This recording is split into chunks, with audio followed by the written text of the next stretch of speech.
One of the frustrations with what I try to do is some people criticize or dismiss a life-saving technique, saying it's not applicable to them because it's a racetrack technique.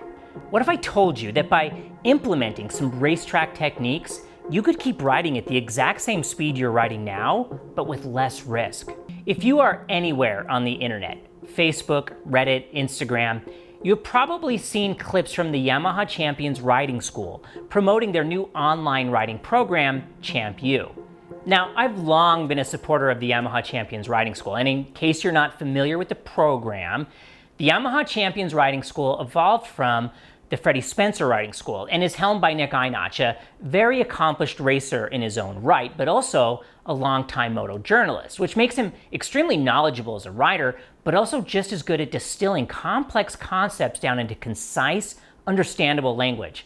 Now, I was really fortunate because the Yamaha Champ School was born at my home track here in Utah, which is how I first became familiar with the program. But one of the things that drew me to it in the first place is their data-driven approach to instruction.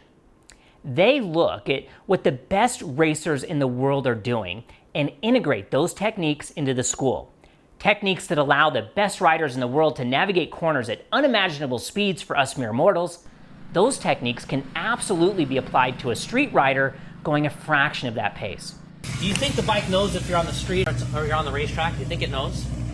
No. Do you think the tires know? This is why you start to think about this. When you've heard, oh, Champ School, they teach racing techniques. Everybody, bike doesn't know, tires don't know. Listen, I can attest. As someone who spends a lot of time on tracks, but my true love is chasing down every canyon between here and there, racetrack techniques absolutely work to reduce risk and enhance the control we have over our bikes. No matter if it's diving into the corkscrew at Laguna Seca or the ugliest and tightest decreasing radius gravel-strewn S-turn somewhere deep in the backwoods of Oregon. The same techniques work exactly the same in both places. And this is a big reason why I have long been a supporter of the Yamaha Champions program. Now, normally the cost to attend a 2-day champ school is around $2,000 and is only taught in a few locations around the country. It's completely understandable how their instruction is out of reach for so many riders.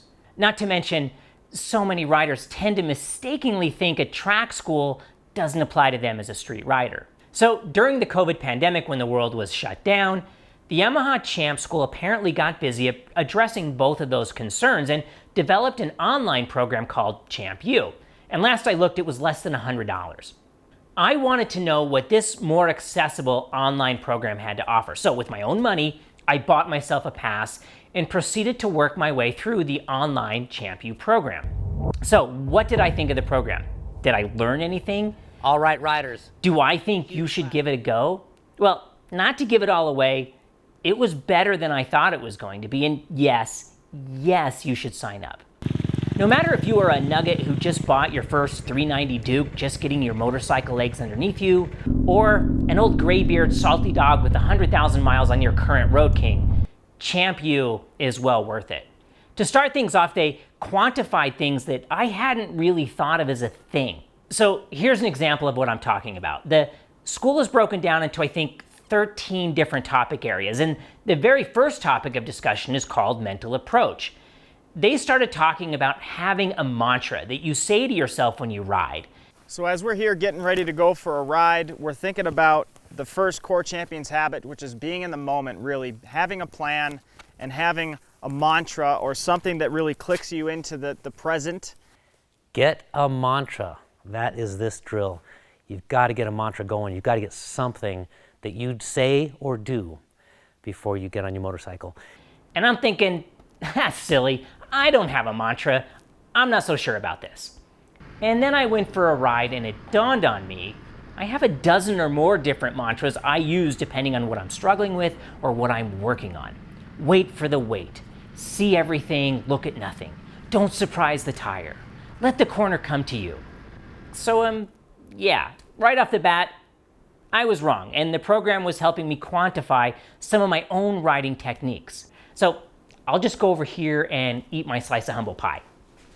Years ago, a student came up to me and asked, how do I go through corner whatever? And someone standing near me jumped in and said, You need to be in third gear, brake to the second corner marker, apex it early, and go WFO just before you touch the third rumble strip. And I was like, whoa, whoa, whoa. Let's talk about this corner for a moment. Describe this corner to me. Is it uphill or downhill? How are you entering it? Is there traffic? I was kind of frustrated with the helpful bystander's advice because it was very pedantic and very specific. Riding corners is like real-time problem solving with 1,000 different variables ranging from our own skill, our tire condition, speed, temperature, surface condition, our entrance point, etc.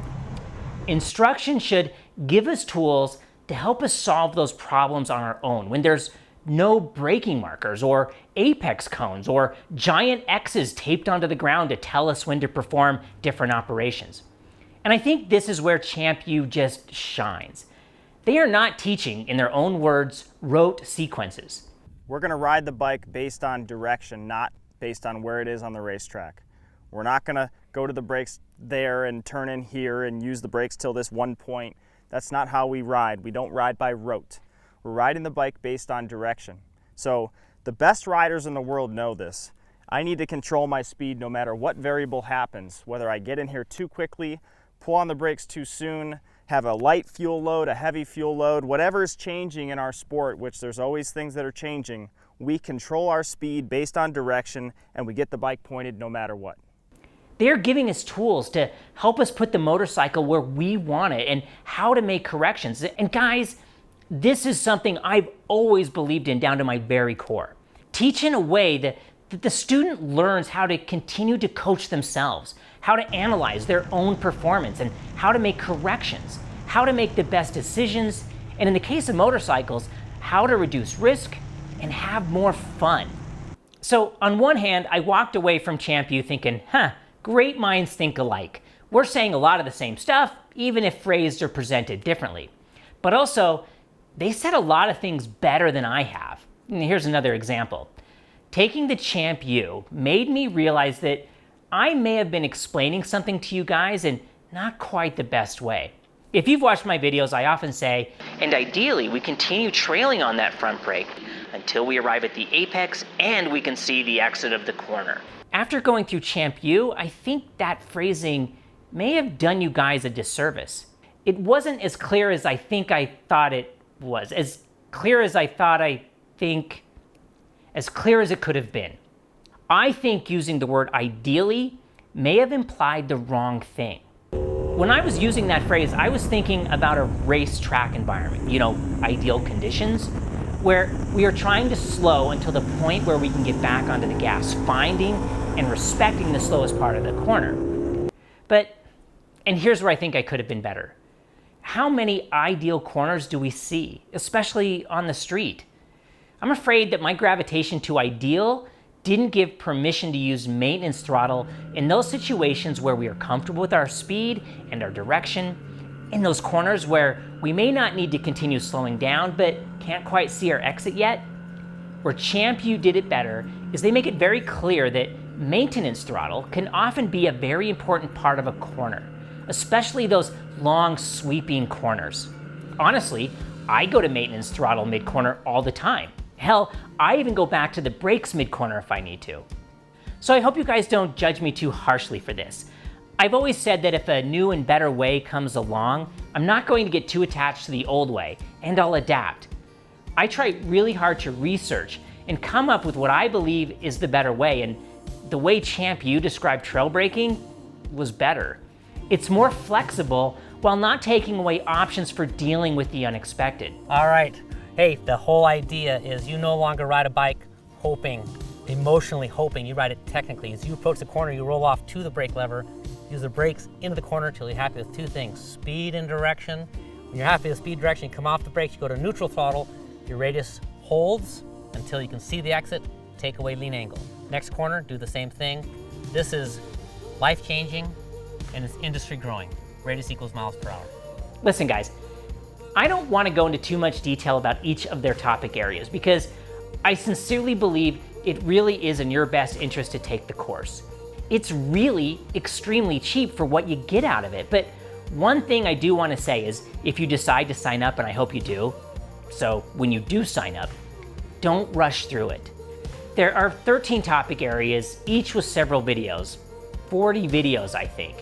Each topic area has exercises that you can work on in your garage and on your next ride.